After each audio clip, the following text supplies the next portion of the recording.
नमस्कार मंडळी. प्रत्येकाचे दुःख वेगळे असते.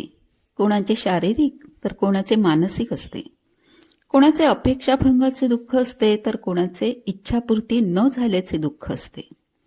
प्रत्येकाला आपले दुःख फार मोठे वाटत असते, तर दुसऱ्याचे ओके ठीक आहे असे वाटते. परदुःख शीतलम. रामदास स्वामी दुःखाबद्दल नेमके काय सांगतात पाहू. मना मानसी दुःख आणू नको रे, मना सर्वथा शोक चिंता नको रे. विवेके देहबुद्धी सोडून द्यावी, विदेहीपणे मुक्ती भोगीत जावी. मना मानसी दुःख आणू नको रे, मना सर्वथा शोक चिंता नको रे. महात्मा गांधींनी स्वातंत्र्य लढ्यात अहिंसेला फार महत्त्व दिले होते. त्यांना अहिंसेने स्वातंत्र्य मिळवायचे होते. सुभाषचंद्र बोस या विचारांच्या अगदी विरोधात होते. सशस्त्र लढ्याशिवाय स्वातंत्र्य मिळणे शक्य नाही असे ते म्हणत. गांधी मात्र आपल्या विचारांपासून तसूभरही हटत नव्हते. खूप समजावूनही गांधी आपल्या विचारांवर ठाम आहेत हे पाहिल्यावर सुभाषचंद्र बोस दुःखी नाही झाले. त्यांनी आपल्या मार्गाने जाण्याचे ठरवले. इंग्रजांनी त्यांना नजरकैदेत ठेवलेले असतानाही ते जर्मनीत पळाले. तेथे जाऊन हिटलरची मदत घेतली, जपानची मदत घेतली आणि तेथील भारतीयांची त्यांनी आझाद हिंद सेना स्थापन केली. तेथील रेडिओवर भारतीयांसाठी स्वातंत्र्य मिळवण्यासाठी प्रेरणादायी भाषणे केली.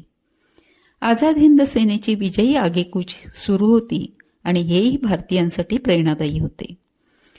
गांधी ऐकत नाहीत म्हणून दुःखी कष्टी होऊन शोकचिंता करीत नाही बसले नेताजी. त्यांनी स्वतःचा मार्ग स्वतः चोखाळला आणि स्वातंत्र्याचा लढा प्रखर केला. समर्थही हेच सांगतात. छोट्या छोट्या गोष्टींनी दुःख मानू नये. मनासारखे झाले नाही म्हणून शोक चिंता अजिबात नको. उपाययोजनेवर विचार करावा. पुढे काय करावे, दुसरा कोणता मार्ग योग्य होईल ते पाहावे आणि मार्गक्रमणा करावी आनंदाने आणि खंबीरपणे.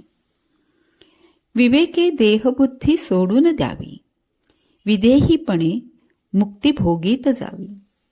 विवेक म्हणजे एखाद्या गोष्टीचे सर्वांगीण विश्लेषण करून योग्य तो निर्णय घेणे. विवेकाने देह हाच आत्मा ही बुद्धी सोडून द्यावी.